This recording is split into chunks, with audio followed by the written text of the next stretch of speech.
You up to speed on a looming deadline that could threaten our economy, your wallet, and America's standing in the world. Adam Longo is here to take us through some late-breaking updates in this debt ceiling battle. Ed? Yeah, so Leslie Lorenzo, good evening. I want to take you through the top 3 things that we need to know here. First, we are less than 2 weeks away from D-Day. That would be default day, June 1st, when the U.S. government could straight up run out of money to pay its bills. It is a calamity everyone wants to avoid. Lawmakers racing to figure out a middle ground that would raise America's credit card limit to pay for the financial commitments that are already signed. Secondly, discussions between the White House and congressional Republicans, House Republicans, they were underway, but then they hit a snag when Republican House Speaker Kevin McCarthy said it was time to pause negotiations.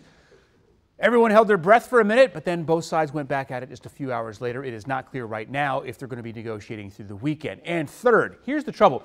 They don't actually have 12 days until June 1st to reach an agreement. Lawmakers got to get this done ASAP because of the time it takes to get legislation moved through both chambers of Congress. So many of you are wondering, will members of Congress still get paid if they don't end up raising the debt ceiling? So to verify here, we checked with the Legislative Reorganization Act of 1946 and the National Constitution Center. Okay. The Legislative Reorganization Act of 1946. That explains how members of Congress should get paid and how much.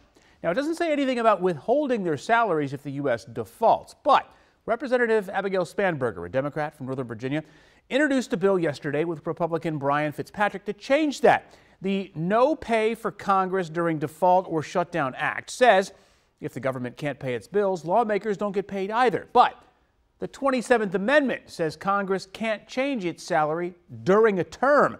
So if the U.S. defaults this year, any money taken away from members would be just given back at the end of the term. So we can verify, yes, lawmakers would still get paid if the U.S. defaults on its debt. But perhaps that should change, and maybe we won't get this close again if it does. We'll see. We'll see.